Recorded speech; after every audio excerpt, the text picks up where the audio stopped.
What if the biggest thing standing in your way isn't the world? It's the story you keep telling yourself about what's possible. In this episode, we're talking about limiting beliefs, those quiet thoughts in the back of your mind that whisper, you can't, you're not ready, or that's not for you. These beliefs often start early in life and slowly shape the way we see ourselves and the world around us. But here's the truth.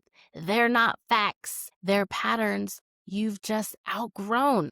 Today, we'll uncover how these beliefs form, how they show up in your daily life, and how to start breaking free from them. Because once you challenge the stories holding you back, you open the door to what's truly possible. Welcome to the Fear Start Podcast, where we explore the transformative power of healing and finding creativity so you can step into your unknown journey. Lindsay here, and this month's theme is recognizing limiting beliefs, trauma, and patterns. Today's episode, limiting beliefs and why they hold us back, we're exploring how the energy we grew up around shapes the way we love, respond, and protect ourselves as adults. From the roles we played in childhood, like the caretaker or the peacemaker, to the emotional triggers and attachment styles we carry now. We'll look at how those early dynamics still echo in our lives and how we can begin to heal them. If you've ever found yourself asking, why do I keep reacting this way? Or why do I attract the same patterns in relationships? This episode will help you trace those emotions back to their roots. You'll learn how to reparent yourself with compassion and awareness. So let's begin. Before we ever learned words, we learned energy, the unspoken emotional language of our family, and that language still speaks through us today. So what are subconscious beliefs? Subconscious beliefs are the deep, automatic thoughts and emotional programs that live beneath our subconscious awareness. They're the invisible scripts your mind runs in the background, shaping how you see yourself, what you expect from life, and what you believe you deserve without you even realizing it. These beliefs are formed early in life, often before the age of 7 when the brain is most impressionable. They're created through repetition, emotional experience, and the energy we absorb from our family and environment. We internalize what we see, hear, and feel, especially about love, safety, worth, and power. For example, if you grew up hearing money doesn't come easy or felt love was earned through pleasing others, those ideas become subconscious truths your adult life keeps replaying. So here's how they can show up. Subconscious beliefs drive about 95% of our behavior. They show up as automatic emotional reactions. So self-sabotage or fear of success, repeated relationship patterns, limiting thoughts like I'm not enough or things never work out for me. Even if we want something consciously, our subconscious beliefs can quietly block it if it conflicts with what feels true deep down. So here's why subconscious beliefs matter for healing. Subconscious beliefs are not facts. They're emotional memories. They were formed to protect you, not to define you. When you start bringing these beliefs into awareness, questioning where they come from, whether they're still true and how they make you feel, you begin to rewire your internal reality. That's where transformation begins. Your subconscious beliefs are the silent agreements you made with life before you knew you were allowed to choose differently. Healing is simply the process of remembering that you can. Most of the beliefs that shape who we are, how we see ourselves, what we think we deserve, and what we believe is possible are formed by around the age of 7. During those early years, our minds are like sponges. We absorb everything we see, hear, and feel, not just from what's said to us, but from what's modeled around us. We watch how our parents handle stress, how they talk about money, how they love, how they treat themselves and others. Every moment becomes a lesson. This process is called emotional imprinting. When we repeat experiences, create emotional blueprints in the subconscious mind. For example, if you grew up in an emotional environment where love felt inconsistent, your subconscious might have learned that love must be earned. If you saw adults struggling financially, you might have internalized the belief that success always comes with struggle. These beliefs weren't chosen, they were absorbed. And that's what makes them so powerful yet so hidden. They run quietly in the background, influencing your choices, your confidence, and even the opportunities you allow yourself to receive. The good news is, once you recognize that these beliefs are learned, you can realize that they can also be unlearned or reprogrammed. You're not stuck with the old programming. You're just becoming aware of it. And awareness is where change begins. Examples are, I'm not enough. Success is for other people. I have to struggle to earn love. But you can't change what you don't see, beautiful souls. And this is where awareness comes in. And that's the first step. Once you understand that most of your core beliefs were shaped before you even knew what belief was, the next step is learning how to spot them in your life, because these beliefs don't just sit quietly in your mind. They show up in your choices, your relationships, and the way you respond to challenges. You'll see them in the patterns that keep repeating, the kind of people you attract, the dreams you hesitate to chase, or the moments where you pull back right when things start going a little too well. Well, these are all clues. Your subconscious revealing the beliefs that are still running the show. So if you ever caught yourself thinking, why does this keep happening? Or why do I always end up here? It's not random. It's a reflection of the stories you learned early on. And that awareness is powerful because once you can see the pattern, you can start to change it. Some common signs of subconscious beliefs playing out in our daily life are self-sabotage, fear of failure, perfectionism, procrastination, people-pleasing. Okay, so ask yourself, what situation keeps repeating in my life? An example of belief in action in my life is perfectionism showing up to give me reasons to not complete an action, such as starting this podcast. All right, so a takeaway for you. Patterns don't lie. They reveal what you believe about yourself. You are not held captive by these beliefs anymore. You can use tools to change these patterns, okay? I'm going to go over some. You know I got you, okay? So reframing is one. Reframing is the practice of changing the lens through which you interpret an experience without denying what happened. It's not about pretending something painful was good, but choosing a perspective that empowers healing rather than keeps you trapped in suffering. So when we're hurt, the mind often builds a story around that pain. But don't worry, I got a 3-step process to help you reframe your thoughts today. All right, so number 1, recognize the belief. I always mess things up. Whew.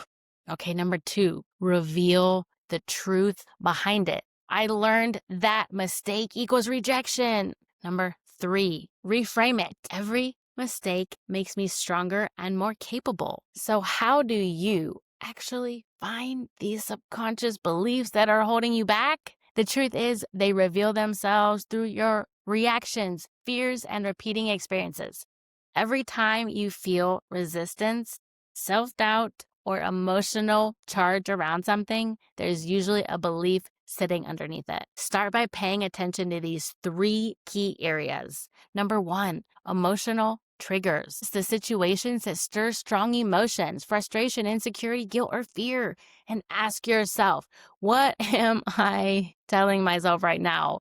What story am I telling myself right now? For example, if you feel anxious speaking up in a group, the belief might be, my voice doesn't matter, or I'll be judged if I say the wrong thing. Number 2, your repeated patterns. Look at the experiences that seem to play on repeat. The same type of job, relationship, or obstacle. Patterns are mirrors.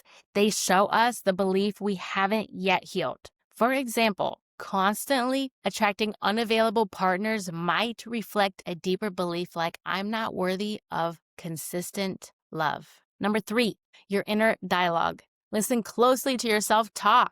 The phrases that begin with, I always, or I can't, or that's just how I am, often point directly to a belief. For instance, I'm terrible with money, or good things never happen to me. Those aren't facts. They're learned beliefs disguised as truth. Once you start naming these beliefs, you take away their power because you can't change what you can't see. Awareness turns the unconscious into the conscious, and that's when you can begin to reframe. Once you've identified your limiting beliefs, the next step is to reframe them. to give your mind a new story that supports your growth instead of holding you back. Reframing isn't about pretending your old beliefs never existed. It's about understanding where they came from, releasing the judgment, and consciously choosing something new. Think of it as editing an old script. The plot stays, but the ending changes. Here's a 3-step process to help you reframe any limiting belief. Number 1, recognize the belief. Write it down clearly. Don't soften it or sugarcoat it. For example, I'm not good enough to succeed. Bringing it to light takes away its hidden power. Number 2, reveal the truth behind it. Ask yourself, where did I learn this? Maybe it came from a teacher's criticism, a parent's silence, or a moment when you felt small. Realize that the belief made sense then, but it doesn't define you now. This step helps you see the belief as something you picked up, not something you are. Number 3, reframing with a new empowering truth. Replace the old story with one that reflects your current reality and potential. For example, old story, I always fail. New story, every experience teaches me how to grow stronger and wiser. Old story, I'm not worthy of love. New story, I deserve love that feels safe, steady, and real. Old story, I can't change. New story, I'm learning to change every day, and that's enough. This isn't about blind positivity, okay? It's about alignment. Choosing beliefs that match who you're becoming, not who you used to be and don't want to be. Okay? So reframing is a tool and it takes repetition. The subconscious learns through consistency, not intensity. So remind yourself daily of the new story you're writing. Speak it out loud, journal it, visualize it, act from it, even before it fully feels true. Because the moment you start living from a new belief, your outer world begins to reflect that change back to you. You can't build a new life with an old story. Reframing a belief is powerful, but the real transformation happens when you practice the new belief consistently. The subconscious mind changes through repetition and emotion, not logic. So these daily tools help your new beliefs sink in until they become second nature. Here are a few ways to start journaling. Here are a few ways to start. Number 1, journaling for awareness and repetition. Each morning or evening, write down one old belief you're letting go of and one new belief you're stepping into.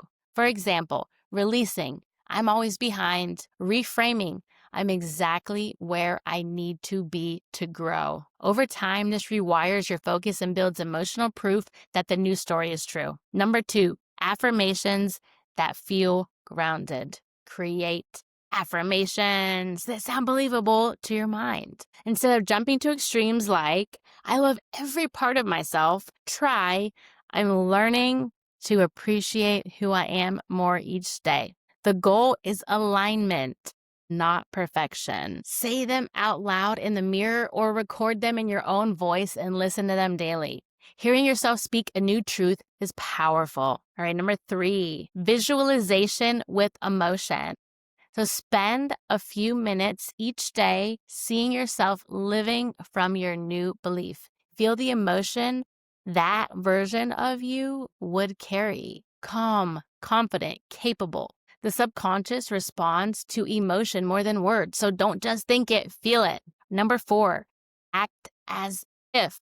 Begin taking small, real-world actions that match your new belief. If your new belief is my voice matters, speak up in one small situation today, even if your voice shakes. Each action becomes evidence that supports your reframe. And last one, number 5, surround yourself with reinforcement. This is a big one. Pay attention to what you consume. The people, the media, and the environments you allow yourself to be around. Choose influences that reflect where you're going, not where you've been. All right, these tools may seem simple, but they're powerful when practiced daily. The subconscious learns through consistency. Every time you repeat, affirm, or act from your new belief, you're laying down a stronger foundation for the life you're creating. Small daily shifts create lasting change. You are not your past programming. You are the author of your next chapter. The stories we tell ourselves shape the lives we live. And when you start to question the old stories, the ones that tell you you're not enough or that change isn't possible, you begin to reclaim your power. Every belief you hold was learned, which means it can be unlearned. You have the ability to rewrite the thoughts that limit you and replace them with ones that lift you. So this week, pay attention to your inner dialogue. Catch those automatic thoughts and ask yourself, is this truth or just an old belief I'm ready to release? Transformation doesn't happen overnight, but it begins the moment you decide to see yourself differently. Thank you for listening. And if today's episode resonated, share it with someone who's ready to break free from their own limiting beliefs. Keep doing the inner work. Your outer world will catch up. I love you, beautiful souls. Thank you so much. Make it a great week.